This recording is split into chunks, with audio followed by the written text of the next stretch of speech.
Greetings, Crocodile Army.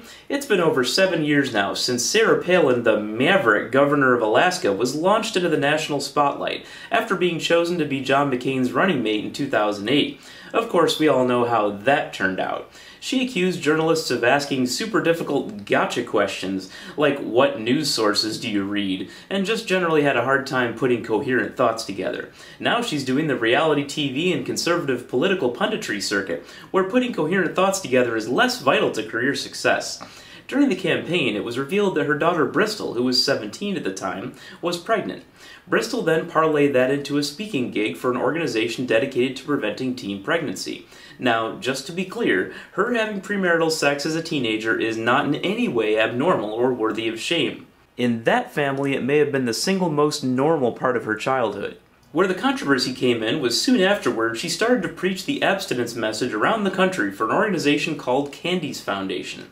Bristol points out that the foundation is not abstinence only, and after perusing their website that may be technically true, though I saw almost no mention of birth control and certainly no information about where to get it or how to use it on the site. Bristol's personal views have always been primarily abstinence-only talking points. The way Candy's goes about preventing teen pregnancy is that they convince people to not have babies as a teenager by shaming those who have. Their entire message is that teen pregnancy is scary and not cool at all. In their mission statement, they say that those exposed to their message are, quote, more likely to be skeptical of the media's portrayal of teen pregnancy and parenting. I had no idea the pro-teen parenting lobby was so strong. So how did they show people that Bristol should never have gotten pregnant as a teenager? They gave her hundreds of thousands of dollars in speaking fees. That'll teach her, right? I actually don't care about the money. If she can get some dopey organization that spends many times more on celebrity speaking fees than on actual charitable donations according to their public records, then more power to her.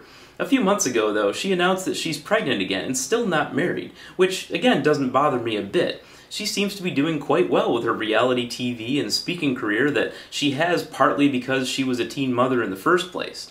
The part I dislike is how she's lecturing others on her blog about birth control, specifically free IUDs being given to thousands of teenage girls from lower-income families in Washington state.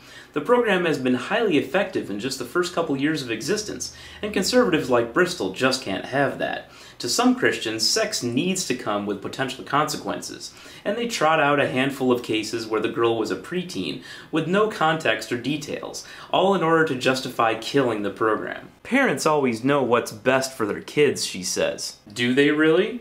I happen to have awesome parents who gave me only factual information, not formed from religious or sex-negative double standards, but that is far from always the case. A lot of parents work from the sexual health equivalent of someone telling you that they know in their heart what's right, just like Sarah Palin says. So it's no surprise that Bristol says the same kind of thing. Kids need information about sex, all of the information, and the hysterical hand-wringing from the right about all these successful state programs will be rightfully ignored.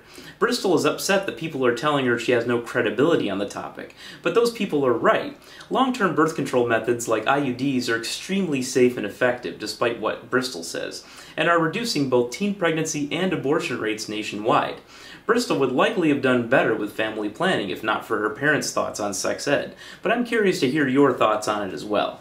Did your parents give you the best available information on sex?